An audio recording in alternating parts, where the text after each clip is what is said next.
what, I thought I'd show my face on this slide. This particular chapter is called Emergent Adulthood, and the previous edition of the text did not have it. This edition obviously does. This is a growing trend in developmental psychology, and I think it's a good one. I decided to include a TED Talk that featured the creator of this concept, the original study. And of course, there's been tons of research since then, but I thought it'd be useful for you to meet him and hear from him directly. The clip is 11 minutes, so it's not short, but it's not long either. Definitely please view it because I pulled more than one question out of it for your lecture quiz. We'll say at this point that emergent adulthood is the ages from adolescence to young adulthood, but in terms of a number, I'll have you add that later on as you listen to future narrations. And the theorists you will get directly from this TED Talk. So go ahead and jump into it, and I hope you find it interesting.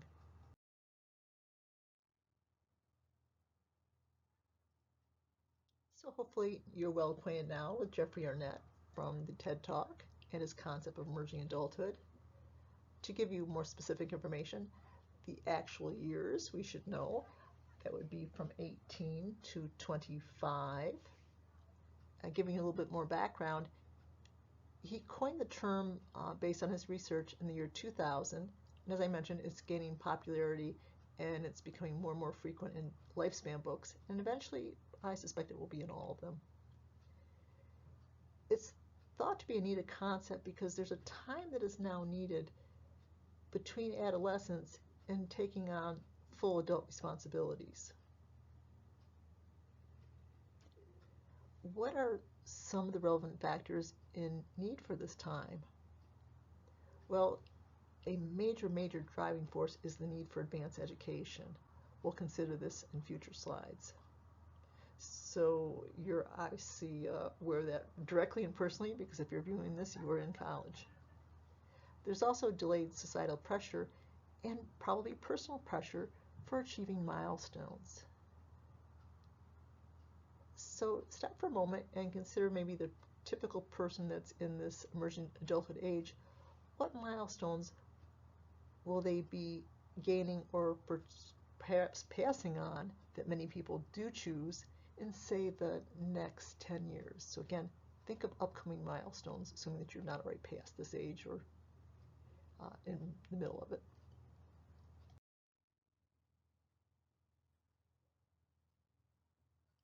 Well, some milestones will be related to college, getting your certificate or your associates, your bachelor's, or maybe you're going on to an advanced degree. At some point, you may buy a car. People in large cities such as New York or maybe Albany or Schenectady maybe won't need to do this, but for many individuals, it's owning their own car. Moving out of your parents' dwelling, whether that's an apartment or a house. Choosing to cohabitate and or marry and or children. Many individuals choose to buy a home, but in many cities this is just plain not possible. But these are some of the milestones, and you might have thought of one or two that I didn't list, and you're probably quite correct on them.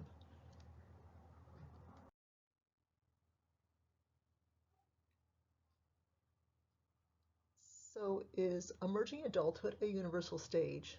Well, let's go back and start with the original study. The original study was performed by, as we noted, Jeffrey Arnett. He was a faculty member of Clark University. That's just over 2 hours from SCCC.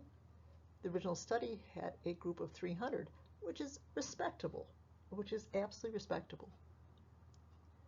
But let's consider, is that a culturally universal concept that applies to most, or at least much of the world?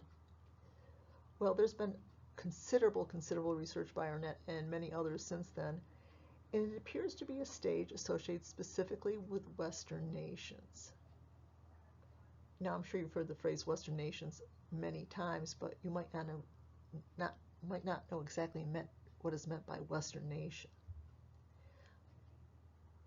Are Western nations most of the world, much of the world? Well, Western nations are defined as those nations which have membership in the OECD. And what is that? Organization for the Economic Cooperation and Development. Do you need to know that? No, you do not. I'll even say it again, though, but you do not need to know that. Organization for Economic Cooperation and Development. So these nations, with one strange exception, are the affluent nations of the world. They would include US and Canada, much of Europe, Greece, most of the Scandinavian countries, Japan and Korea, Israel, both Australia and New Zealand, two South American countries, specifically Colombia and Chile, one Central American country, that of Costa Rica, which is apparently the most affluent country. Many Americans decide to retire down there. It gives you the joys of the climate of Florida without your home likely to sink in the ocean.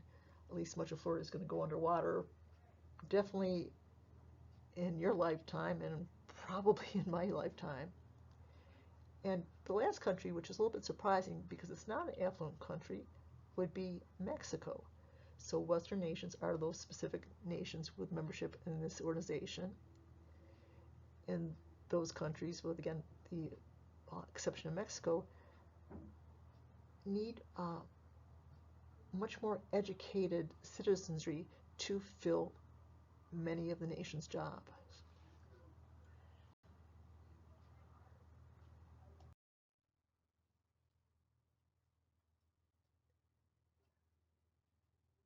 So of those Western countries, is that 75% of the world, half the world, a third of the world?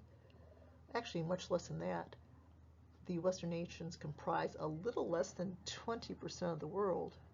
So what of the 80+% of the world? Well, much less educational attainment for the average citizen, much more likely to experience severe illness, and younger, depending on the society, much more violence than the US or not, a much higher rate of death at all ages, and a much shorter lifespan, depending on the particular country. So this emerging adulthood is by far a universal stage. Basically, it's a Western nation-specific stage, and we'll consider more details in the upcoming slides. The picture of the world there shows you the countries in bluish that are actually members of the OECD. And you can see not covering a lot of the world continents.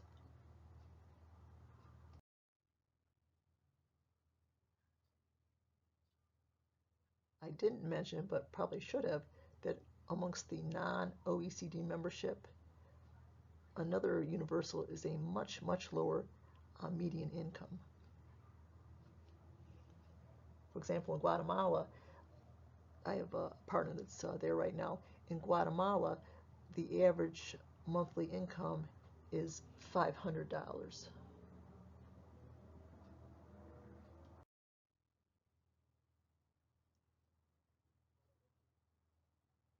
And you might say, well, $500, yes, but don't they pay a lot less for food and housing?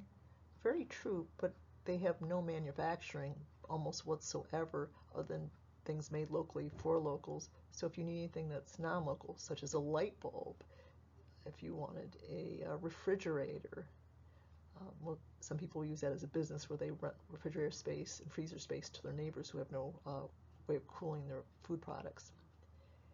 Anyway, even though the costs of the indigenous goods are in line with the yearly and monthly salary, when you buy from the West, you pay Western prices, so a light bulb down there would be $8, which would be more than most people's salary for a day.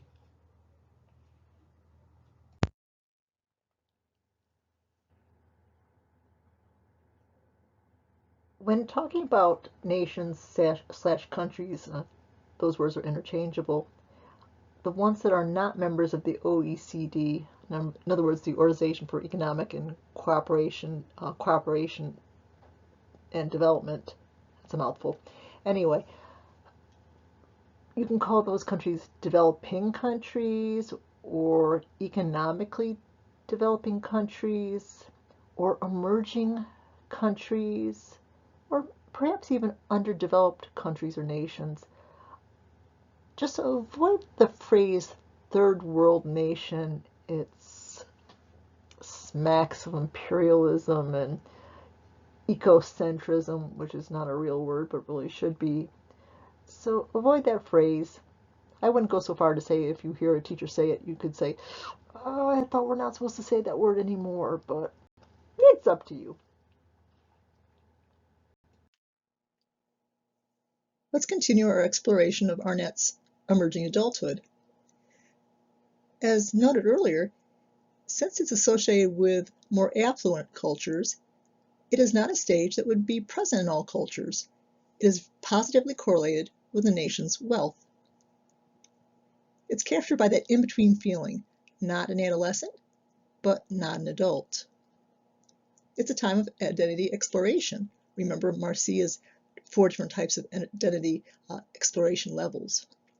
This is a self-focused time, and that's okay. It's a time with relatively few obligations compared to that of later young adulthood or middle adulthood, or definitely late adulthood. It's a time of instability and great change. There are fewer pressures. One's not paying for one's house, feeling the pressures of family, providing for children. It's a time of much more freedom and so many possibilities.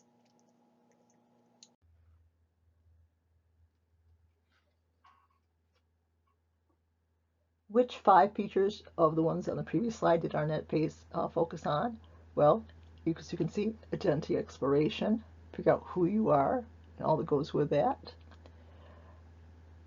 An age of instability, of change, of fluctuation, of being very self-focused, and that is okay.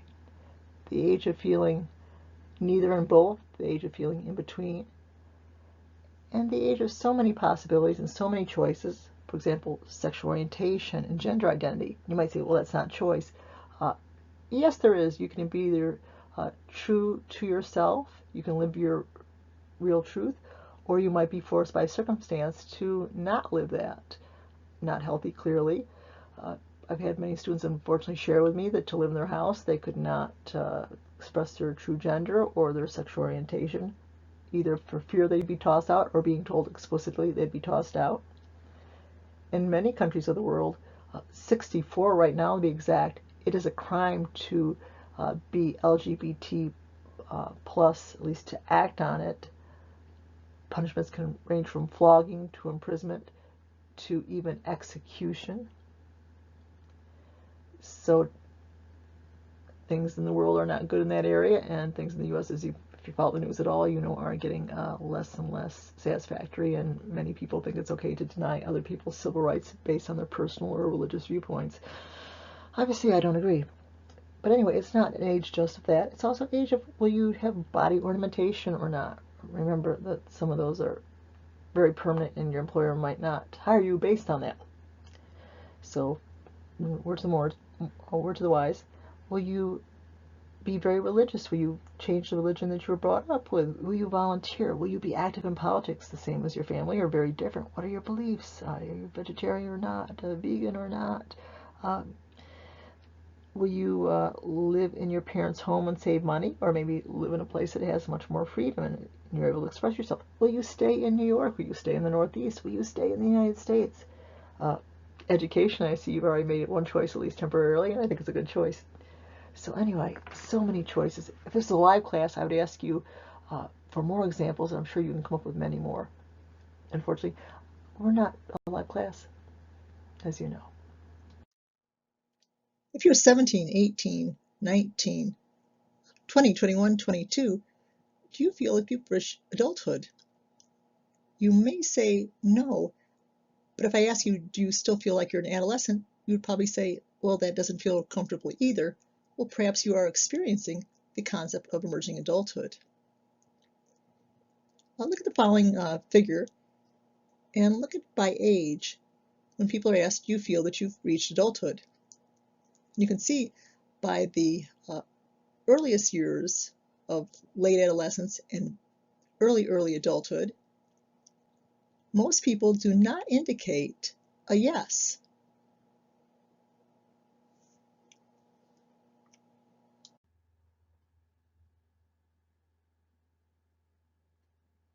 We know that emerging adulthood is a time of instability. It's an inherent feature of that time. There's explorations going on in all sorts of areas, in education, in work, in probably or perhaps relationships, perhaps identity, so many things. But an example would be this in region, in where the person lives, the actual location. The age of emerging adulthood is the age of highest relocation. It might be within a city or across a state or across from side to side of the country or what have you. But again, young adulthood is associated with the greatest number of resident changes. So moving out of your parents' house to a dormitory, a private apartment, share with friends, share with strangers, moving back into your parents' house, and so on. It's all part of that age.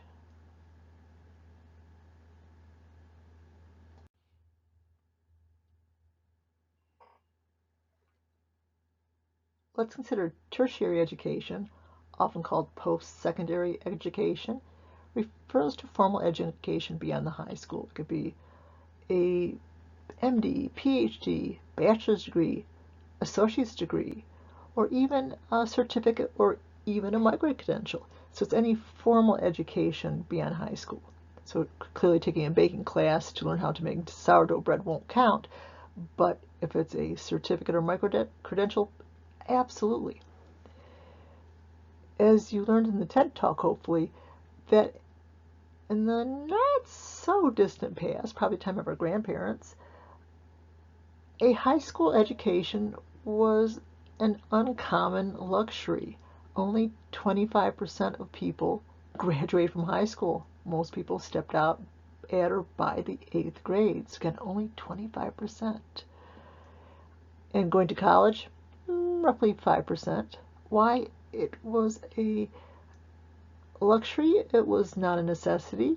We had a great many more people working in agriculture at that time. Most women did not work in the workforce. A man could get a job at a factory and his wife could stay home, take care of the kids and house, and they could live comfortably with a house and a car and a vacation. Nowadays, unless that job is exceptional, that's just not possible. And also many women don't necessarily want to be forced into that particular role. Choice is one thing, forced is another. So again, we've changed tremendously.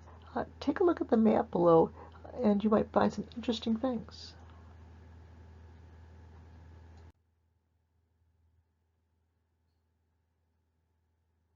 So if you looked at the map, you see it looks at the states in the U.S. that offer free college education to some degree or fully, and you'll see that New York State is shown in green, which is a good color to be on in this map. So in part, why are more people undergoing tertiary education? It's now affordable.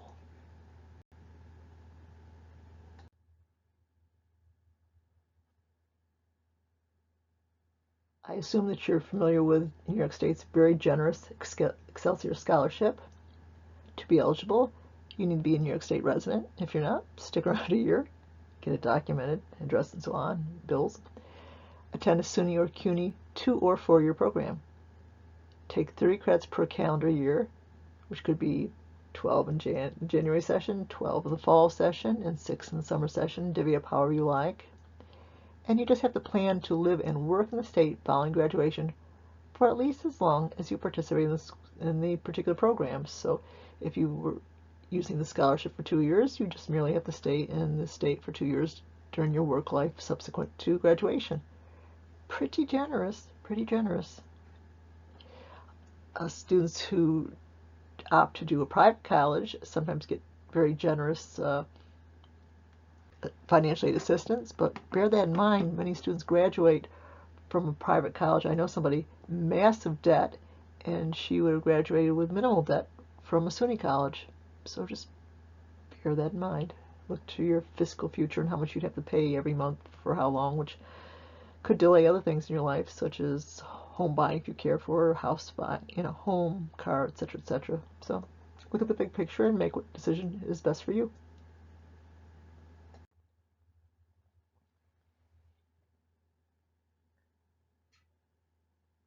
Let's consider today's college graduation rate and who these students are. According to the most recent U.S. Census, 95% of the current American population has completed high school or has an equivalency degree. Your text lists 90%, but I go with the more recent data since your text's been published. 1/3 of the population has a bachelor's degree or higher, but that's an average. It varies very considerably by both gender and race. So let's consider these specifics now.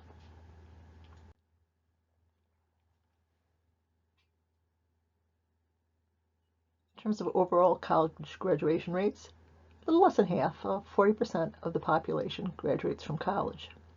For women, all races, all ethnicities, they are more likely to get an advanced degree as compared to men.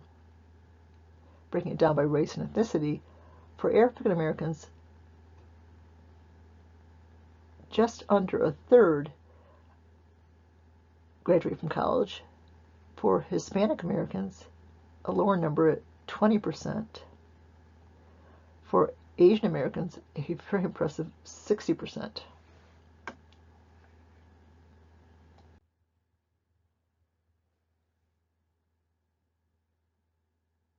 A word of advice here, our graduation rate is 50%, and that's what the norm is for all the 2- and 4-year colleges.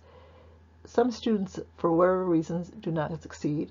If you have having trouble, reach out to your teachers, reach out to your success coaches, your academic advisor, Sean Mullen, our counselor, anybody who might provide you the service that you might need. If it's not a good time and you step out, remember that we're here, and that many times after working in a job and you find it's not for you, a person is ready and maybe the issues have resolved themselves and the person's older and wiser and more resilient. So keep your eye on the prize, long term versus short term.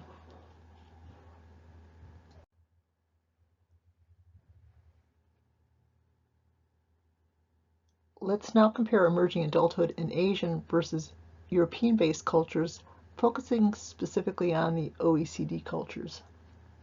There's a far less emphasis on individualism, and concurrently a great responsibility, I won't say even greater, I'll say great responsibility felt for family obligations. What about college? You probably chose your college, your program, your future career. With Asian emerging adults, far less so. The parents might make the final decision on the college, the program, even the future career. In terms of where that person resides, whether it's at home or at college, or whether you accept the job far away versus local, the parents probably have the final say on that, not the individual, which would not work with most Americans. Some Americans, yes, if that includes your family, but for most American families, no, it would not work that way. Fiscal independence.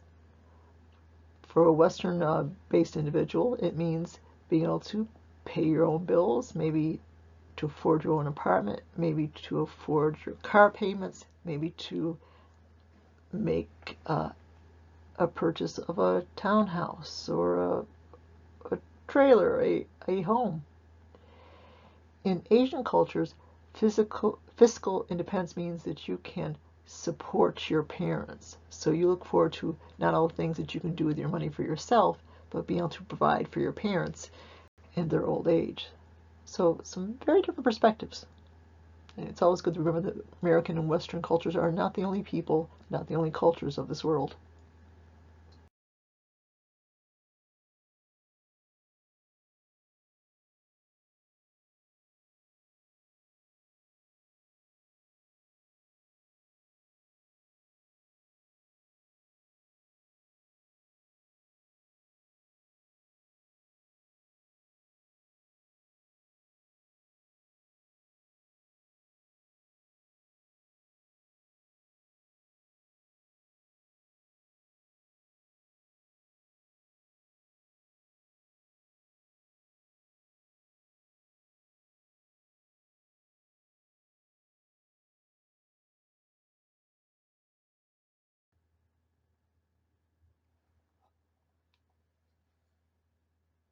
Let's now consider sexuality in emerging adulthood in Asian OECD cultures. Again, remember, less than 20% of cultures are Western-based developed countries.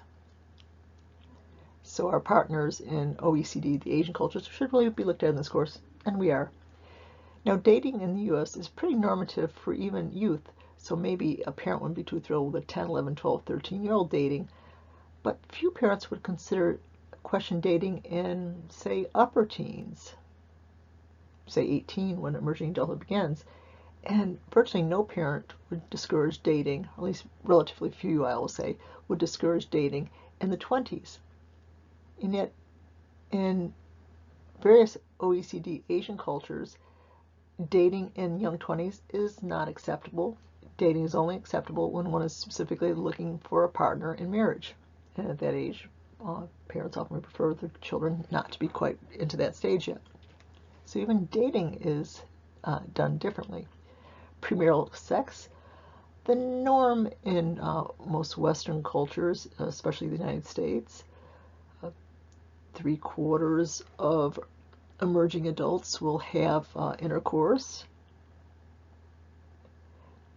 It is not at all that case in Asian cultures such as Korea or Japan. Less than 20% of that age would have had intercourse, so most versus very few. There's also a very much smaller problem with unintended pregnancies, of course, in those countries. Also consider cohabitation. It's normative in this culture. Most people will cohabitate.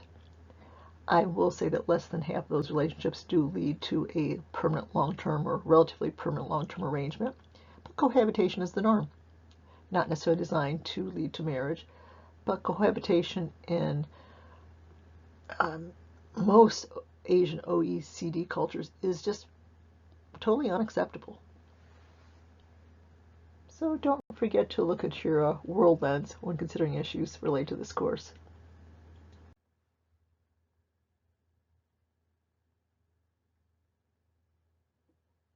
I was a little intrigued by this slide, so did a little further research.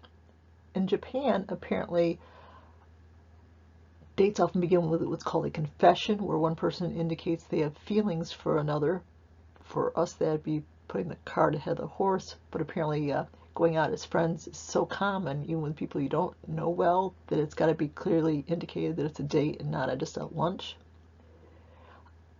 Dates are often a day long, so imagine when we often want to do a date at, say, a coffee shop or something where you can get in and get out if it doesn't work. Often their dates are a full day long.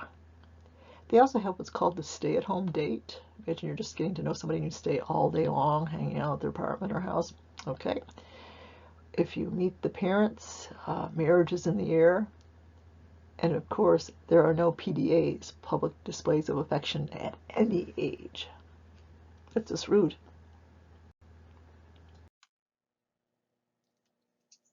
Let's consider sexuality in earlier young adulthood. As compared to the college years, there'll be less hookups and fewer friends with benefits. Very similar to the LGBT population. As a tendency, that particular group tend to live in college towns or cities. And luckily, the approval for same-sex marriage has increased every year. So, as the videos used to say, things are getting better.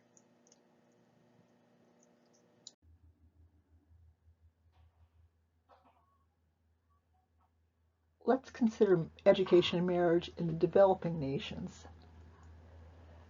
The majority of the population across the many countries still marries around age 20, which is much earlier, obviously, than the American population. They have long finished their education by the teens.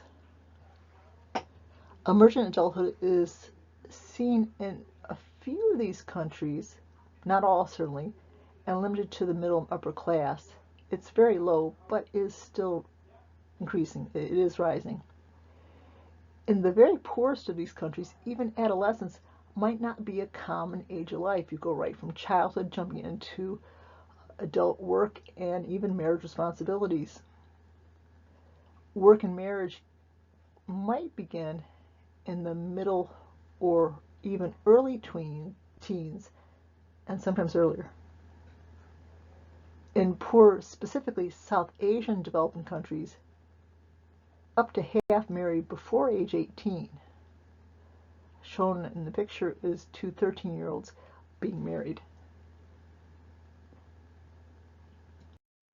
Let's now consider the entire span of young adulthood and look at possible milestones. Certainly, not every person experiences each of these milestones. First one, leaving home, moving out from one's parents' house or apartment.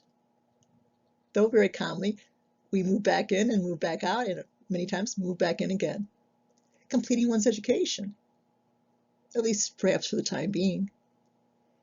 Beginning full-time work. Your maybe not forever job, but perhaps a step in the rung of what might be your forever job, if there's even that concept nowadays. Economic independence, being able to pay your own bills, make your own way. Finding a long-term partner, perhaps buying a home, or perhaps not. And perhaps starting a family, or again, perhaps not. The timing varies tremendously, as you might know.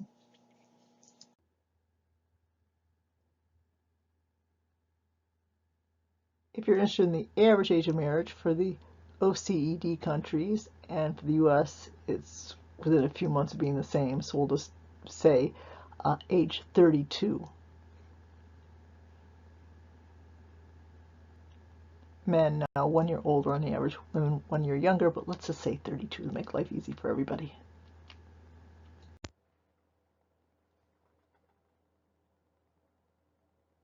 We noted that emergent adulthood is a time of change and instability, but let's focus specifically on the number of majors a person has in college and job stability. Take a moment and guess how many majors the average individual has in college, and in terms of job stability, the statistic I have is for the entire decade of your 20s. So how many jobs would a typical person have in their 20s?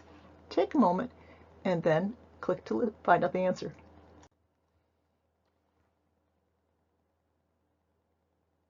I should note, though, that at a community college we don't have majors, we have programs. Maybe you're in the early child program or the chemical dependency program or so on.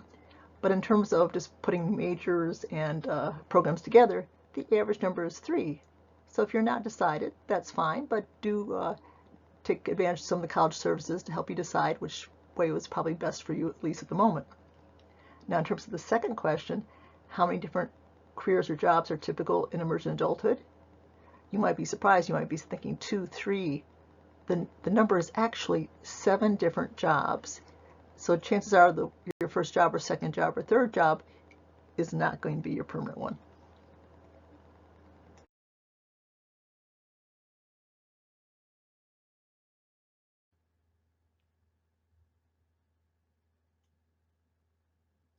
Let's consider worldview in emerging and young adulthood. Degree of narcissism. Americans have been called a narcissistic culture.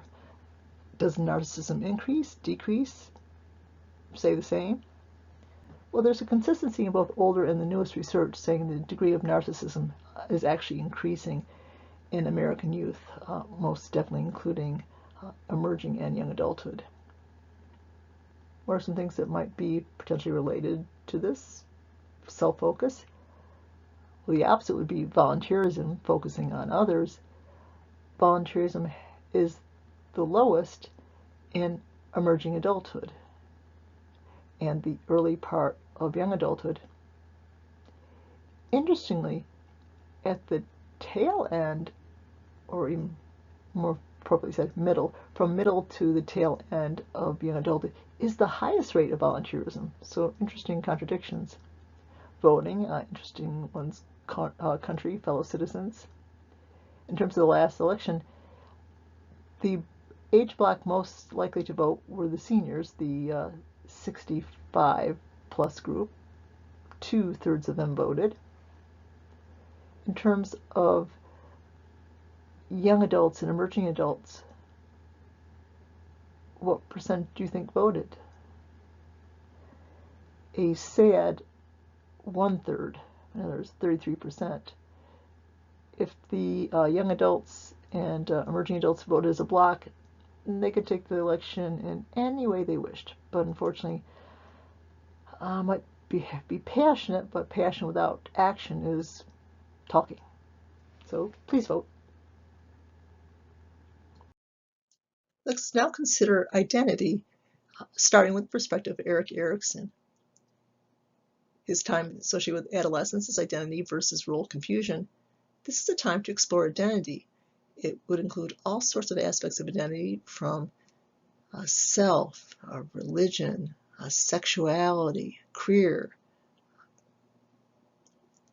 It's also a time of growing independence from parents, doing things on your own, getting around on your own, making life decisions on your own. Now let's turn our attention to Erik Erikson's theory. Now, since we've been doing Erik Erikson for every module, in other words, for every age group, be sure for our next test to be able to answer questions about his previous stages. You may well see something on this. But let's focus on the stage associated with young adulthood. Intimacy versus isolation.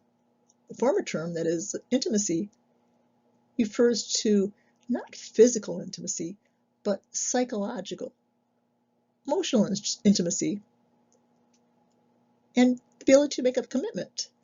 This includes especially to one's partner, but intimacy also includes with our friends.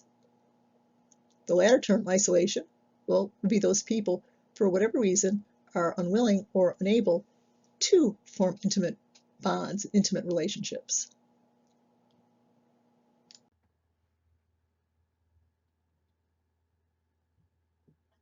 You probably noticed that the slide referred to young adulthood, and we're in the emerging adulthood age. But remember, emerging adulthood straddles both the stage of identity versus role confusion, and also intimacy versus isolation. So in the textbook prior to the emergent adulthood becoming a full module, that age group was squarely within young adulthood. So the reason for the change.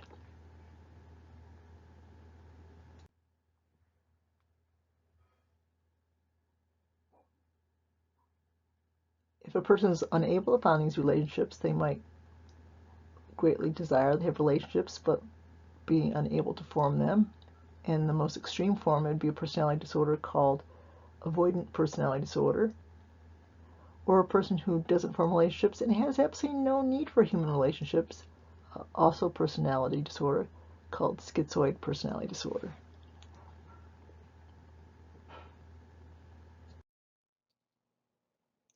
Let's consider an extension of Erikson's work by James Marcia.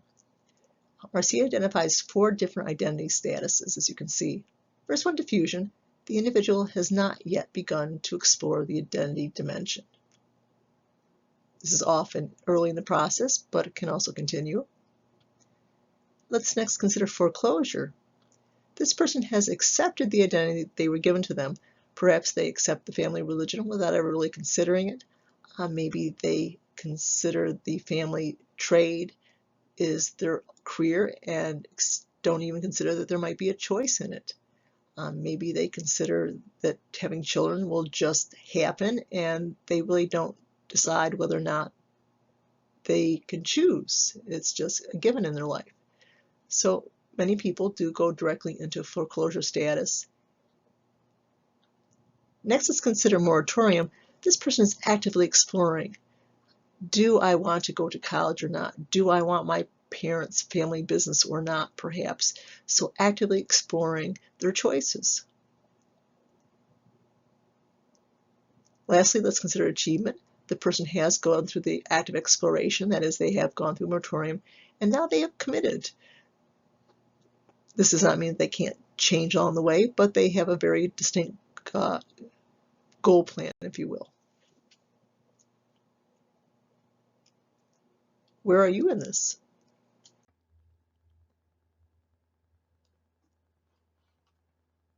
Now, if you're curious about the 2 pictures on the bottom, they're the same group.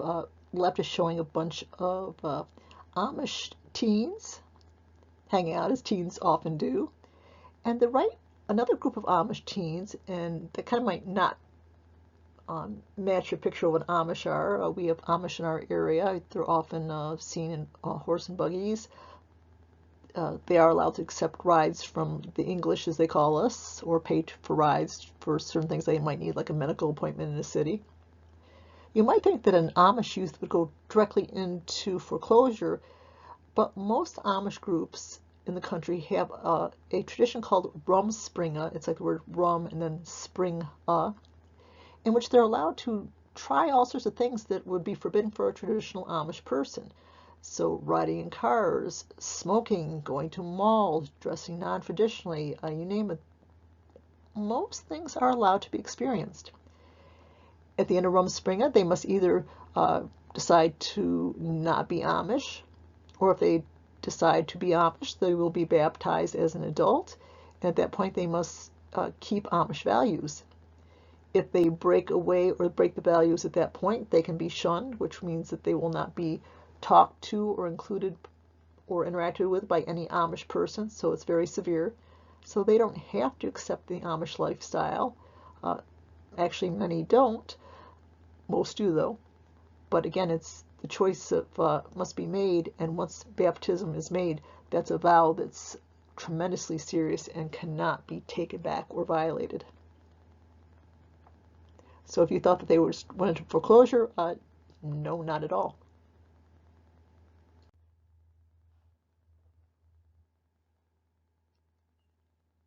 I should share that the word Rumspringa is German.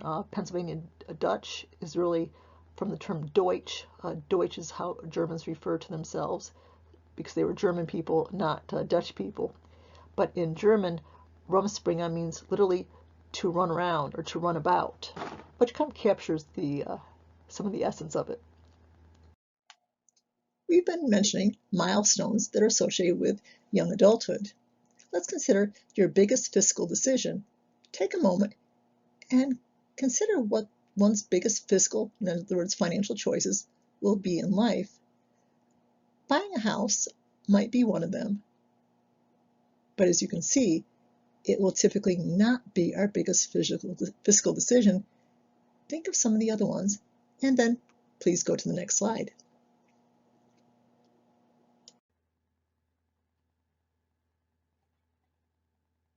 Most people would assume that your biggest financial investment would be a house.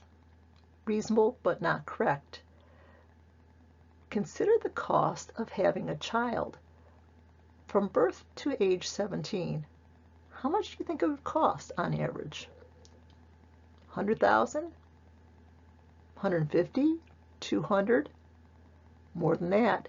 As of the time of this narration, which is fall 2025, the estimates are around 265,000.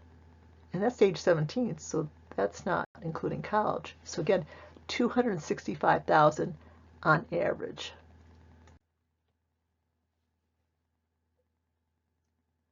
Now let's consider a college education, not the costs involved in getting it. I'm sure you're painfully aware of that right now. But how much extra would you be expected to make over a lifetime if you get a bachelor's degree as compared to people that just have a high school degree? Would it give you an extra 250,000 income? $500,000? $750,000?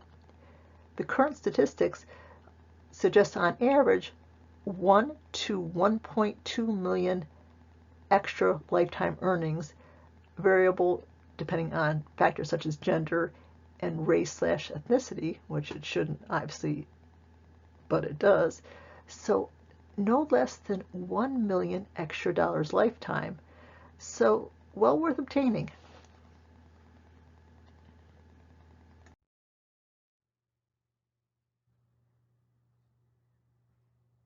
The previous slide gives you the total lifetime if you get a bachelor's degree, how much additional money you'll make.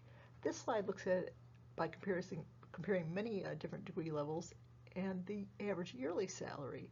So either way you cut it, education is not only good for personal development, it is also a fiscally extremely wise decision. I might be preaching to the choir because you are a student in this class, so excellent.